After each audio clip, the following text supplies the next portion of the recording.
तो चलिए आज चलते हैं समय में हजारों साल पीछे और खोजते हैं एक ऐसी दुनिया को जो खो चुकी है। एक ऐसी सभ्यता जो अपने समय से कहीं आगे थी, बहुत विशाल थी और आज भी रहस्यों से भरी हुई है। आइए सिंधु घाटी की इस दिलचस्प कहानी को जानते हैं। जरा कल्पना कीजिए एक ऐसी दुनिया की जहां शहर एकदम ग्रिड पैटर्न में बसे थे, जहां दुनिया के पहले ड्रेनेज सिस्टम्स में से एक था, लेकिन उनकी लिखी हुई भाषा को कोई पढ़ ही नहीं सकता। यही वो पहेली है जिसे आज हम सब मिलकर सुलझाने की कोशिश करेंगे। तो ये कहानी है सिंधु घाटी सभ्यता की। इसे हड़प्पा सभ्यता भी कहते हैं। क्यों? सिंधु घाटी इसलिए क्योंकि ये सिंधु नदी के किनारे फली फूली, और हड़प्पा इसलिए क्योंकि हड़प्पा ही वो पहली जगह थी जहां 1921 में खुदाई हुई और इस शानदार सभ्यता के राज दुनिया के सामने आने शुरू हुए। तो सबसे पहली बात जो हैरान करती है वो है इसका साइज, इसका पैमाना। ये कोई छोटा मोटा इलाका नहीं था, बल्कि हम बात कर रहे हैं कांस्य युग की सबसे बड़ी सभ्यताओं में से एक की। अब जरा इस नक्शे पर नजर डालिए। ये कोई शहर या राज्य नहीं, ये एक पूरा साम्राज्य था।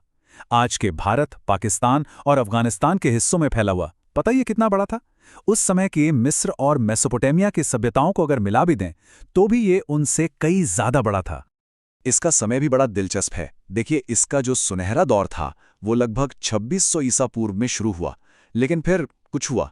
1700 ईसा पूर्व के आसपास ये अचानक ढलने लगी और फिर तो मानो पूरी तरह से गायब ही हो गई, हजारों सालों के लिए। सोचिए, लगभग 4000 साल तक दुनिया को इसके बारे में पता ही नहीं था, जब तक कि 1921 में से फिर से खोज नहीं लिया गया। ठीक है, तो इसका आकार तो बहुत बड़ा था, लेकिन अब चलते हैं इसके अंदर, इसके शहरों में, क्योंकि असली कमाल तो वहां देखने को मिलता है। इस सभ्यता की असली प्रतिभा उनके शहरों की बनावट में दिखती है। ये शहर ऐसे ही नहीं बस गए थे, ये तो प्रॉपर प्लानिंग के साथ बनाए गए थे, मतलब एकदम मास्टरपीस। शहर के दो हिस्से थे, एक ऊंचा वाला जिसे गढ़ कहते हैं, शायद वहां शासक या खास लोग रहते होंगे, और दूसरा निचला शहर, आम जनता के लिए। और सड़कें एकदम सीधी, एक दूसरे को 90 डिग्री पर काटती हुई, जैसे आज के मॉडर्न शहरों में होता है। और हर घर एक ढकी हुई नाली से जुड़ा था। ये आज भी कितना प्रभावशाली लगता है। और इसी शहरी प्लानिंग का एक नायाब नमूना है मोहनजोदड़ो का ग्रेट बाथ। ये सिर्फ एक स्विमिंग पूल नहीं था, जी नहीं, ये तो उस जमाने की पब्लिक इंजीनियरिंग का एक चमत्कार था। सोचिए, पक्के ईंटों से बना और उसे वाटरप्रूफ करने के लिए नेचुरल टार का इस्तेमाल किया गया था। शायद इसका इस्तेमाल धार्मिक कामों के लिए होता था, जो बताता है कि उनका सामाजिक जीवन कितना संगठित था। तो इतने शानदार शहरों में लोग रहते कैसे थे? उनका रोज का जीवन कैसा था? क्या करते थे? चलिए अब उनकी कला, व्यापार और चीजों के जरिए उनकी जिंदगी को समझने की कोशिश करते हैं। तो इनकी इकोनॉमी का आधार क्या था? सबसे पहले तो खेती। ये लोग गेहूं, जौ उगाते थे। और एक दिलचस्प बात, ये दुनिया के पहले लोगों में से थे जिन्होंने कपास उगाना शुरू किया। साथ ही ये भैंस, भेड़, बकरी जैसे जानवर भी पालते थे। लेकिन ये सिर्फ किसान नहीं थे, ये कमाल के कारीगर भी थे, जो मिट्टी के बर्तन, खिलौने और बहुत सुंदर गहने बनाते थे। ये लोग सिर्फ अपने इलाके तक ही सीमित नहीं थे, इनका ट्रेड नेटवर्क तो बहुत दूर दूर तक फैला था। पता है कैसे मालूम? इनकी जो मोहरें हैं वो मेसोपोटामिया यानी आज के इराक तक मिली हैं। ये दिखाता है कि इनका समुद्री व्यापार कितना जबरदस्त था। वे सोना, चांदी, कीमती पत्थर सब कुछ ट्रेड करते थे। और ये मोहरें खुद में कला का एक छोटा सा नमूना है। ये स्टीएटाइट नाम के एक मुलायम पत्थर से बनी होती थीं और इन पर जानवरों की जो नक्काशी है, क्या कमाल की है। बैल, हाथी, गेंडे, सब कुछ। और हर मोहर पर कुछ लिखा भी होता था। और हाँ, ये वही लिखाई है जिसे आज तक कोई पढ़ नहीं पाया है। चलिए अब कुछ खास जगहों पर चलते हैं जहां खुदाई हुई और देखते हैं कि वहां से क्या क्या मिला, जिसने इस सभ्यता की कहानी को हमारे सामने रखा। हर जगह की अपनी एक अलग कहानी है। जैसे मोहनजोदड़ो, जिसका मतलब है मुर्दों का टीला, वहां हमें मिला वो ग्रेट बाथ।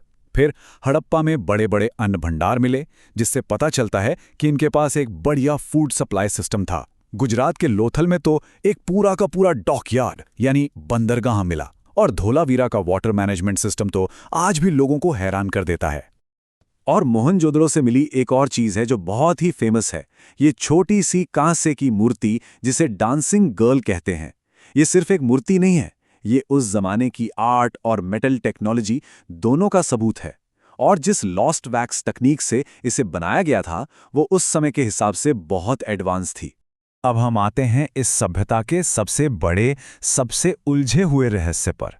एक ऐसी गुत्थी जिसे आज तक कोई नहीं सुलझा पाया है। वो है इनकी लिपि, इनकी भाषा। हमारे पास इनकी सैकड़ों लिखावटें हैं, मोहरों पर, बर्तनों पर, लेकिन हम जानते ही नहीं कि उनमें लिखा क्या है। सोचिए, उनके राजाओं के नाम, उनकी कहानियां, उनके कानून, सब कुछ हमारी आंखों के सामने है, पर एक ऐसे ताले में बंद है जिसकी चाबी हमारे पास नहीं है। हाँ, हमें इसके बारे में थोड़ा बहुत पता है।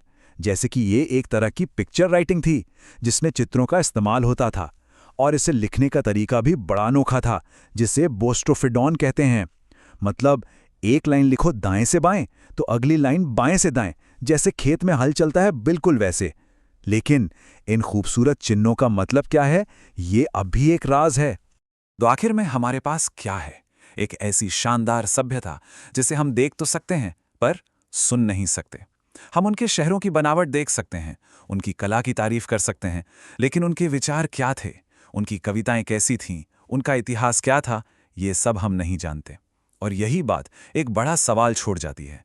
अगर हम कभी उनकी भाषा समझ पाएं तो वो हमें अपनी क्या कहानियां सुनाएंगे।